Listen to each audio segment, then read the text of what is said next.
अनुग्रह का संदेश आप तक उन ईसाई लोगों द्वारा लाया गया है जो बाइबल को परमेश्वर का वचन मानते हैं और जो बाइबल के पन्नों में ही इसकी शक्ति और अधिकार की सराहना करते हैं। इसके अध्ययन के लिए ईश्वर प्रदत्त एक योजना है। सत्य के वचन को सही ढंग से विभाजित करना बाइबल को समझने की कुंजी है। हमें खुशी है कि आप परमेश्वर की अचूक पुस्तक पर एक दिलचस्प नजर डालने के लिए हमारे साथ शामिल हुए हैं। Grace school of the Bible के अध्यक्ष रिचर्ड जॉर्डन बाइबल को समझने और उसका आनंद लेने में आपकी मदद करने के लिए तैयार किए गए संदेशों की श्रृंखला में एक और संदेश प्रस्तुत कर रहे हैं। जो अब हम भी उसके साथ जुड़े, हमें बहुत खुशी है कि आप आज हमारे साथ शामिल हुए। हमें भरोसा है कि परमेश्वर के वचन में हमारे साथ बिताया गया समय समृद्ध होगा। आपको आशीर्वाद जब हम परमेश्वर के वचन के पन्नों को फिर से देखते हैं ताकि परमेश्वर की आत्मा हमें शिक्षा दे सके। हम हमारे समय में परमेश्वर, पवित्र आत्मा और विश्वासियों के जीवन की सेवकाई के विषय में सदियों से एक जबरदस्त रुचि रही है। इफिसियों अध्याय 5 पद 18 पॉल कहते हैं, वन की तरह शराब से मतवाले मत बनो, बल्कि आत्मा से भर जाओ।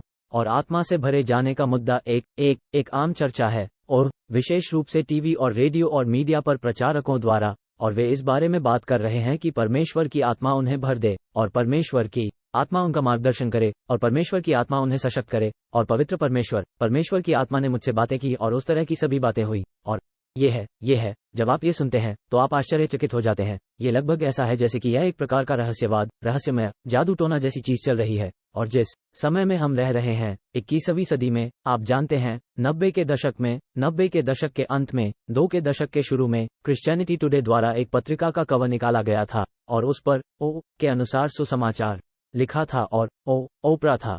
और वह यह मान्यता थी कि हमारी संस्कृति में जबरदस्त परिवर्तन आया है। यदि आप मेरी उम्र के हैं तो आपको याद होगा कि 60 के दशक के अंत और 70 के दशक के प्रारंभ में टेलीविजन टॉक शो में एक चरित्र नाम का बोलबाला था।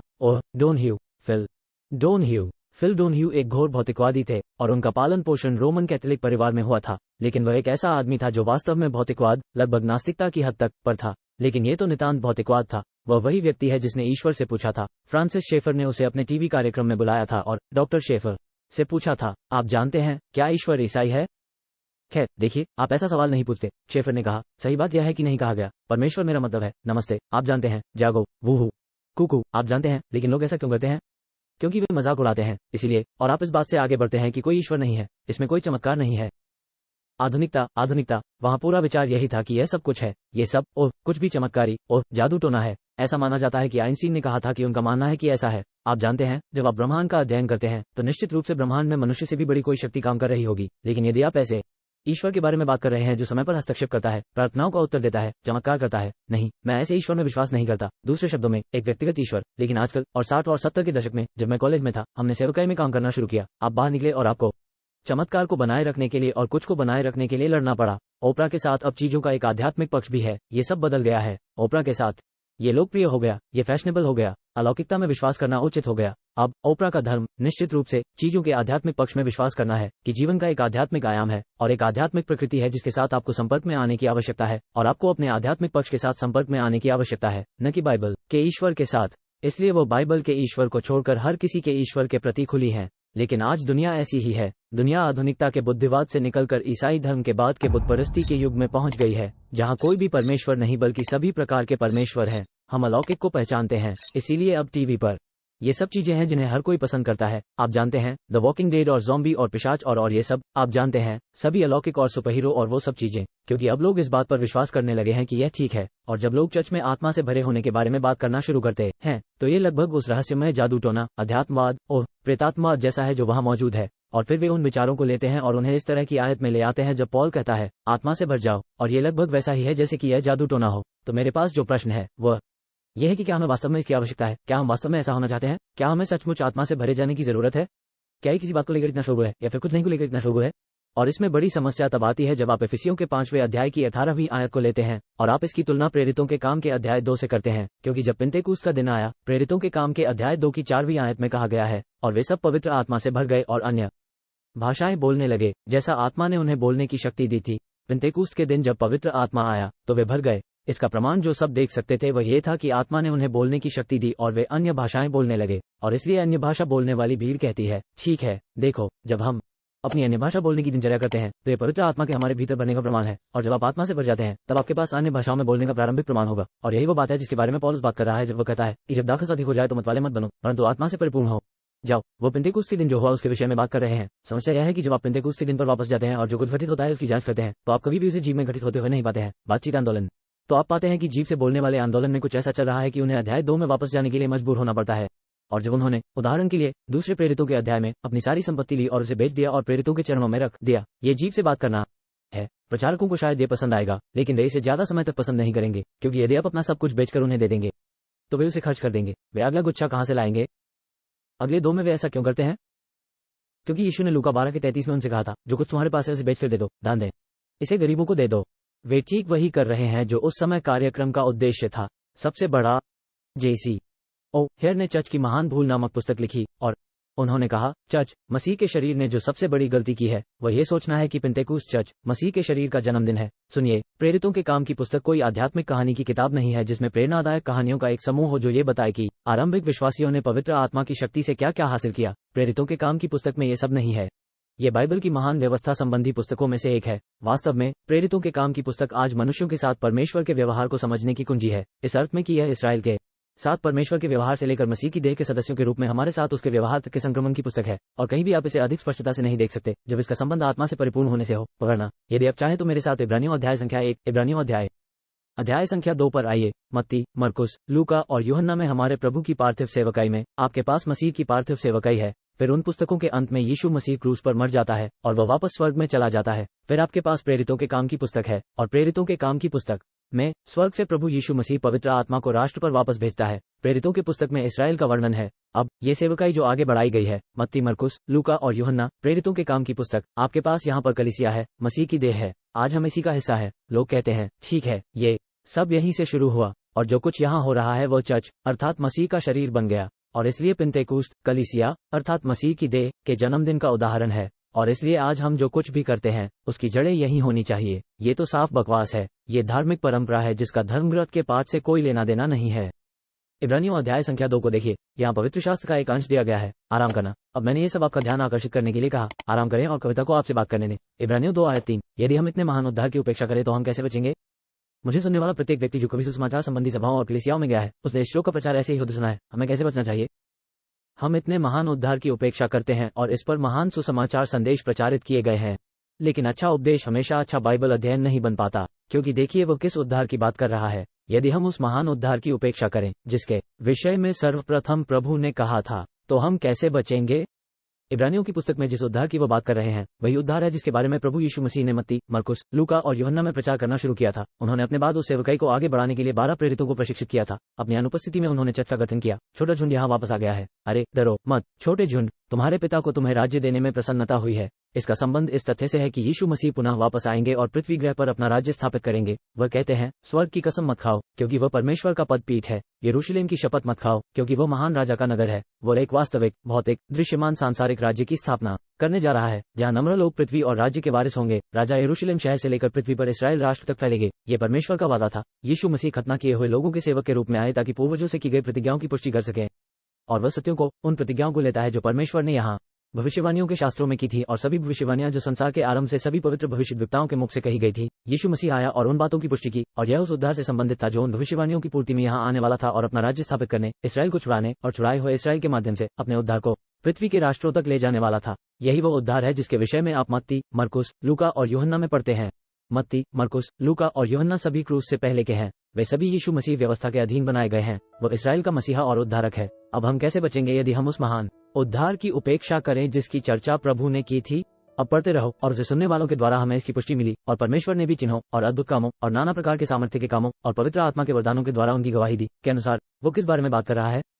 यहाँ पर अमेरिका है, वह मंत्रालय जो पेंतेकुस्त के दिन शुरू हुआ। यहाँ पर जो यहाँ पर हुआ वह सेवकाई मत्ती, मरकुस, लूका और यूहन्ना की सेवकाई और उद्धार की निरंतरता है। वहाँ कुछ भी नया आरंभ नहीं हुआ। प्रेरितों के काम के अध्याय 2 वगैरह में जो कुछ घटित होता है वह ये है कि वे उस बात की पुष्टि करते हैं जो प्रभु ने अपनी पृथ्वी पर की गई सेवकाई के दौरान कही थी। परमेश्वर ने भी अपनी इच्छा के अनुसार चिन्हों, अद्भुत कामों और नाना प्रकार के आश्चर्यकर्मों और पवित्र आत्मा के वरदानों के द्वारा उनकी गवाही दी, जो कि प्रेरितों के काम की पुस्तक में आरंभ हुई चमत्कारी सेवकाई कोई नई बात नहीं है। चर्च मसीह का शरीर जो यहाँ पर है, यह इलाज द्वारा भविष्यवाणी की निरंतरता है। यह उसी बात का विस्तार है जो यीशु मसीह ने उसे सिखाया था। और जब आप प्रेरितों के काम के अध्याय 2 से लेकर प्रेरितों के काम के अध्याय 7 तक जाते हैं तो आप यहाँ जिस चीज से निपट रहे हैं वो इसराइल का कार्यक्रम है जो प्रभु यीशु मसीह द्वारा कही गई बातों की पुष्टि करता है। वह उद्धार है जिसका प्रचार उसने यहाँ किया, राज्य का सुसमाचार, उस पृथ्वी पर मसीहा के सांसारिक शासन का सुसमाचार। दूसरे अंक में कुछ नया शुरू नहीं होता। मुझे कैसे पता चलेगा कि मैं 6ठी कक्षा की अंग्रेजी पढ़ सकता हूँ? इस मित्र को पाने के लिए आपको कॉलेज शिक्षा की आवश्यकता नहीं है। आपको अपने नाम के बाद ढेर सारे अंक या ढेर सारे अक्षर नहीं चाहिए जो शब्दों की वर्तनी न लिखें। आपको यूनानी या हिब्रू या धर्मशास्त्र के बारे में कुछ भी जानने की आवश्यकता नहीं है। आपको बस बैठकर पढ़ना है और इब्रानियों अध्याय 2 पद 3 और 4 आराम करना, मेरा मतलब है बैठ जाओ। इसे पढ़ते समय शायद आपका दिमाग चकरा जाएगा, लेकिन बस आराम से इसे पढ़ें। इसकी चिंता छोड़ो कि यह किससे विरोधाभासी है, बल्कि पता करो कि यह किससे विरोधाभासी है। बस जो कुछ इसमें लिखा है उसे स्वीकार कर लीजिए, क्योंकि यह आपको आपके धर्म से दूर कर देगा। इसमें कहा गया है कि इब्रानियों की पुस्तक जिस महान उद्धार के विषय में लिख रही है वह प्रभु यीशु मसीह के द्वारा बोला गया। मत्ती, मरकुस, लूका और यूहन्ना की गवाही हमें उन लोगों के द्वारा मिली जिन्होंने उसे सुना था, अर्थात परमेश्वर अर्थात पवित्र आत्मा ने उनकी गवाही दी। यही कार्य है। अवधि, पहला भाग। ये प्रारंभिक कार्य है। अतः मसीह का वो शरीर जिसका हम आज हिस्सा हैं, जो रोमियो में फिलेमोन के माध्यम से पाया जाता है, उसे रहस्य कहा जाता है। रहस्य के अनुसार यीशु मसीह का उपदेश जिसे संसार के आरंभ से गुप्त रखा गया था, इसके विपरीत जो संसार के आरंभ से सभी पवित्र भविष्यद्वक्ताओं के मुख से बोला गया है। प्रेरितों के अध्याय 3 में पतरस ने जो बात कही है वह भविष्यवाणी है। ये रहस्य है, वे एक जैसे नहीं है। ये बात इस संसार के प्रारंभ में हुए सभी पवित्र पैगंबरों के मुख से कही गई है। एक बात को संसार के आरंभ से ही गुप्त रखा गया था, परंतु अब वो प्रकट हो गई है। एक 6 साल का बच्चा। यदि आप इसे नहीं समझ पा रहे हैं तो इसका कारण यह है कि पृष्ठ पर लिखे स्पष्ट शब्दों और बाइबल के अलावा कुछ और चीज है जो आपके विचारों को नियंत्रित कर रही है। अब आप कहो, भाई रिगी, आप कुछ इस प्रकार के रहे हैं। मैं आपके साथ सीधा होने की कोशिश कर रहा हूं। किसी को आपको यह समझने में मदद करने की आवश्यकता है कि यह पुस्तक भ्रम को दूर कर सकती है। अब सोचिए इसका क्या मतलब है। इसका मतलब यह है कि यहाँ पर शुरुआती दौर में एक कार्यक्रम चल रहा है और यहाँ पौलुस की सेवकाई में एक अलग कार्यक्रम चल रहा है। इसलिए यदि ये लोग प्रारंभिक प्रेरितों के काल में आत्मा से भरे हुए हैं, अर्थात वे परमेश्वर की आत्मा के नियंत्रण में हैं, तो वहाँ कुछ किसी चीज से भरा हुआ है। ऐसा लगता है जैसे वे दुख से भर गए हों। वे इसके द्वारा नियंत्रित हैं, इसके द्वारा निमग्न हैं।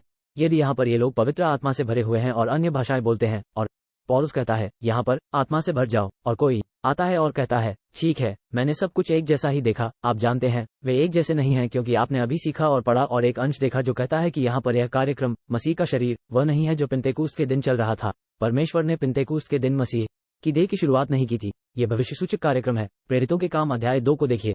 प्रेरितों के काम अध्याय 2 पद संख्या 15। जब पतरस ने पिन्तेकुस्त के दिन देखी गई घटनाओं जैसे कि जीभ से बोलना इत्यादि के बारे में बताना शुरू किया, देखो वो क्या कहता है। क्योंकि ये लोग नशे में नहीं है जैसा तुम समझ रहे हो, क्योंकि अभी तो दिन का तीसरा पहर है, परंतु यह वही बात है जो भविष्यद्वक्ता योएल ने कही थी। परमेश्वर कहता है, अंत के दिनों में ऐसा होगा कि मैं अपना आत्मा सब प्राणियों पर उंडेलूंगा। ध्यान दें कि पतरस परमेश्वर की आत्मा के द्वारा बोल रहा था, आत्मा के रूप में बोल रहा था। परमेश्वर ने उसे वाणी दी। पवित्र आत्मा जानता है कि वह पिन्तेकुस्त के दिन क्या कर रहा है और वह पतरस के माध्यम से बोलता है। पतरस ने आत्मा के द्वारा वाणी दी और कहा कि पिन्तेकुस्त के दिन जो घटित हो रहा है वह योएल अध्याय संख्या 2 पद 28 की पूर्ति है, जब वह कहता है वह अपना आत्मा सब प्राणियों पर उंडेलेगा। अब जबकि भविष्यवाणी एक समयावधि में पूरी होती है, तो यह पिन्तेकुस्त के दिन पूरी होनी शुरू हो जाती है। मैं कैसे जान सकता हूँ कि मैं प्रेरितों के काम 2 पद 16 पढ़ सकता हूँ? यह वही बात है जो भविष्यद्वक्ता योएल ने कही थी। यह उसी बात का हिस्सा है जो संसार के आरंभ से लेकर अब तक सभी भविष्यद्वक्ताओं के मुख से कही गई है। इफिसियों के 3 अध्याय में प्रेरित पौलुस कहता है कि जो संदेश उसे सौंपा गया था वो मनुष्यों को नहीं बताया गया। उनका कहना है कि वे रहस्य के प्रकटीकरण के अनुसार यीशु मसीह का प्रचार करते हैं, जिसे संसार के आरंभ से गुप्त रखा गया था, परंतु अब प्रकट कर दिया गया है।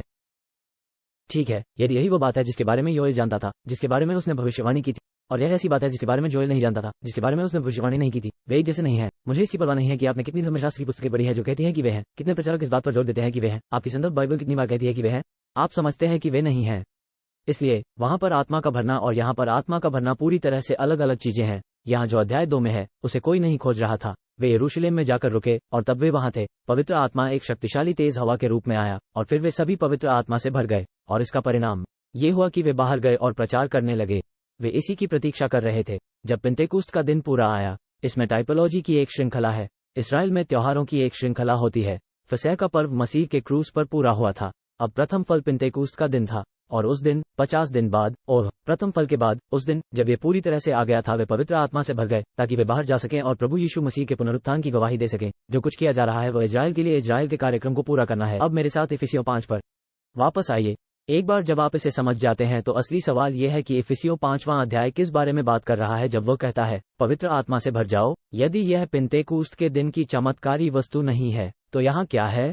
तो फिर सवाल यह है कि कैसे, या वास्तविक प्रश्न यह है कि पवित्र आत्मा आपके जीवन को किस प्रकार नियंत्रित करता है। वहां पर उन्होंने प्रत्यक्ष हस्तक्षेप और सशक्तिकरण के माध्यम से उन्हें नियंत्रित किया। ये यहेजकेल अध्याय 36 पद 28 का पूर्वानुमोद था, जब वह कहता है वह उन्हें अपनी आत्मा डालेगा, उनमें एक नई आत्मा डालेगा, उनकी देह से पत्थर जैसा हृदय निकाल देगा, उनमें एक नई आत्मा डालेगा और उन्हें अपने नियमों के अनुसार चलने के लिए प्रेरित करेगा। एक प्रत्यक्ष सशक्तिकरण जो उन्हें उसकी इच्छा पूरी करने में सक्षम बनाएगा। पवित्र आत्मा ही उन्हें नियंत्रित करता है। पूर्वस्वाद इब्रानियों 6 कहता है कि उन्हें आने वाले संसार की शक्तियों का पूर्वानुभव था, उन्हें इसका पूर्वाभास हो गया था। लेकिन जब पौलुस ऐसा कहता है तो इसका क्या मतलब है? आज पवित्र आत्मा विश्वासियों के जीवन को किस प्रकार नियंत्रित करेगा? देखो वो क्या है। यह कोई जादू टोना नहीं है। वैसे जब पौलुस आपसे ये कहता है तो आपके जीवन में पवित्र आत्मा का एक वस्तुपरक मापनीय संचालन होता है। आप बिना अपने अनुभव के भी वस्तुनिष्ठ रूप से जान सकते हैं कि यह परमेश्वर की आत्मा है या नहीं, क्योंकि पुस्तक में कुछ ऐसा है जो आपको बताता है। श्लोक संख्या 19 ध्यान दें कि वो कहता है स्वयं से बात कर रहा है, तो वहां एक बातचीत जुड़ी हुई है। परंतु ध्यान रहे, यह अन्य भाषा की बातें नहीं है, बल्कि आपस में भजनों और स्तुतिगानों और आत्मिक गीतों में बातें करना है, अपने मन में प्रभु के लिए भजन गाना है, और हमेशा हर बात के लिए पिता को अर्थात परमेश्वर और पिता को हमारे प्रभु यीशु मसीह के नाम से धन्यवाद देना है। और हम यहाँ प्रभु यीशु मसीह के चरित्र के बारे में बात कर रहे हैं, जो जीवन भर के आध्यात्मिक विकास के दौरान विकसित और प्रकट हुआ। अब किसी चीज से भरे होने का मतलब है उसके द्वारा नियंत्रित होना। यदि आप इसे देखना चाहते हैं तो अपना हाथ यहाँ पकड़ें और मेरे साथ कुलुसियों के अध्याय 3 पर आएं। इफिसियों और कुलुसियों की पुस्तक एक दूसरे से जुड़ी हुई पत्रियों के समान है। इन 2 लघु पत्रों में 30 से अधिक स्थानों पर लगभग समान शब्दावली, पदावली और विचार पैटर्न का प्रयोग किया गया है।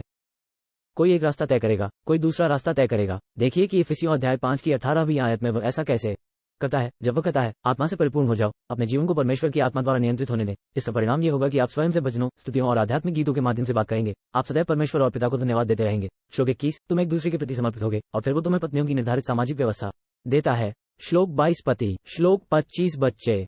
अध्याय 6 पद 1 सेवक। अध्याय 6 पद 5 और स्वामी। अध्याय 6 पद 9 परमेश्वर। पवित्र आत्मा का भरना आपके अंदर मसीह का चरित्र डालने जा रहा है, और यह पत्नियों, पतियों, बच्चों, स्वामियों, सेवकों, स्वामियों के उस निर्धारित सामाजिक क्रम के माध्यम से काम करने जा रहा है। आप कुलुसियों 3 में उसी व्यवस्था पर ध्यान दीजिए। ध्यान दें कि वह आपको कुलुसियों 3:18 कैसे देता है। हे पत्नियों, अपने अपने पतियों के अधीन रहो। श्लोक 19 पति। श्लोक 20 बच्चे और श्लोक 21 पिता की। पद्य 22 सेवक। अध्याय 4 श्लोक 1 मास्टर्स। कुलुसियों 3 और इफिसियों 5 में समानता है, लेकिन ध्यान दें कि कैसे वह इफिसियों 3 और कुलुसियों 16वीं आयत में समानता शुरू करता है। वह यह नहीं कहता कि आत्मा से भर जाओ। उसका क्या कहना है? मसीह के वचन को अपने हृदय में अधिकाई से बसने दो, और एक दूसरे को भजन और स्तुतिगान और आत्मिक गीत सिखाओ, और अपने मन में अनुग्रह के साथ गाओ, और प्रभु वचन से या काम से जो भी करो सब प्रभु यीशु मसीह के नाम से करो, और परमेश्वर को धन्यवाद दो। आप देखिए, मसीह के वचन से भरे हुए हैं। मसीह का वचन आपके अंदर अधिकाई से वास कर रहा है। शांत हो जाओ, घर जैसा महसूस करो और अपने जीवन पर नियंत्रण रखो। आपका जीवन परमेश्वर के वचन के नियंत्रण में आ जाता है। मसीह का वचन, उसके अनुग्रह का वचन, परमेश्वर का वचन सही रूप से विभाजित हो जाता है जब परमेश्वर के अनुग्रह का संदेश आपके जीवन को नियंत्रित करना आरंभ कर देता है। आप जानते हैं ये क्या है? ये परमेश्वर की पवित्र आत्मा है जो आपके जीवन को नियंत्रित करती है। और एक अनुच्छेद में आपने कहा आत्मा से भर जाओ और यह परिणाम उत्पन्न करेगा। अन्य लोग कहते हैं उसके वचन से भर जाओ और यह वही परिणाम उत्पन्न करेगा। पवित्र आत्मा ने वचन किसने लिखा? तुम्हें वह मिल गया। अतः यदि पवित्र आत्मा आपके जीवन को नियंत्रित कर रहा है तो इसका वस्तुगत प्रकटीकरण यह है कि परमेश्वर का वचन आपके जीवन को नियंत्रित कर रहा है। और जब परमेश्वर का वचन आपके जीवन को नियंत्रित कर रहा है तो यह पवित्र आत्मा होने का वही वस्तुपरक मानक है। आपको बैठकर अपनी भावनाओं में आश्चर्य करने और यह कहने की आवश्यकता नहीं है कि ओह क्या वह परमेश्वर है। पवित्र आत्मा है। परमेश्वर के वचन के पन्नों के बाहर परमेश्वर की आत्मा के साथ आपका हर संपर्क एक व्यक्तिपरक अवधारणा है जो वस्तुनिष्ठ मानक के अंदर है, जिसके द्वारा आप जानते हैं कि यह परमेश्वर की आत्मा है या नहीं। परमेश्वर की आत्मा परमेश्वर का लिखित वचन है। यह वस्तुनिष्ठ मानक है और इसीलिए इसका सही ढंग से विभाजन करना इतना महत्वपूर्ण है। तुम वहां वापस जाओ। परमेश्वर या परमेश्वर का आत्मा कभी भी आपको व्यवस्था के अधीन रहने के लिए प्रेरित नहीं करता, इसलिए वे तुम्हें वहां वापस नहीं भेजेंगे। वो तुम्हें यहाँ वापस नहीं भेजेगा क्योंकि उसने यही कहा है, यही उसने कहा था, यही पर भविष्यवाणी पर काम कर रहा है। जैसा कि पौलुस की पत्रियों में है, यही पर परमेश्वर की आत्मा काम करती है, और जब परमेश्वर की आत्मा आपको नियंत्रित करती है तो वह आपके जीवन में फिलेमोन को लिखे रोमियों के सत्यों को लागू करती है। वह परमेश्वर के अनुग्रह से, उसके अनुग्रह के वचन से आपका निर्माण करेगा। और जब आपका जीवन परमेश्वर के वचन के वस्तुपरक मानक के नियंत्रण में लाया जाता है तो वही आपके अंदर मसीह का निर्माण करता है, और यही आपको आत्मविश्वास देता है कि आप उसके वचन, परमेश्वर की आत्मा में विश्वास के द्वारा चलते हैं और आप में मसीह के जीवन को उत्पन्न करते हैं, क्योंकि उसका वचन आप में जो विश्वास करते हैं प्रभावकारी रूप से कार्य करता है। यह कोई जादू टोना नहीं है, यह एक वस्तुपरक मानक है जिसके द्वारा आप जान सकते हैं कि परमेश्वर आपके जीवन में कार्य कर रहा है, क्योंकि उसका वचन ही आपको नियंत्रित करता है, और यह उसकी आत्मा का वचन है जो आपके साथ कार्य करता है। जाने का समय मरण था।